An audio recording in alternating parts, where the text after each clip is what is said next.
Yeah, beverages are an important part of making a healthy dining experience when you're out. It's really easy to just refill all the sodas or sweet tea.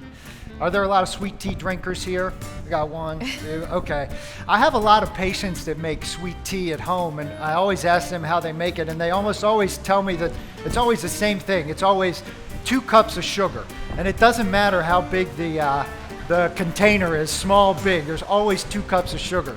And that has a lot of calories. So if you can wean yourself off of sweet tea over time, sometimes use half as much sugar than you're used to. I've got a nice little card on the table where sometimes I sweeten my unsweet tea with orange slices and mint and let it sit in the refrigerator for a couple hours and kind of infuses throughout the drink.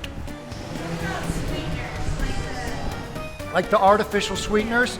So artificial sweeteners are certainly better than the sugar, I think, okay? I would say that. My preference is to kind of limit your artificial ingredients and added sugar as much as you can, but given the choice, I think those are better than the others. Now, if you're drinking 7 Diet Cokes a day, well, that's probably too much, okay?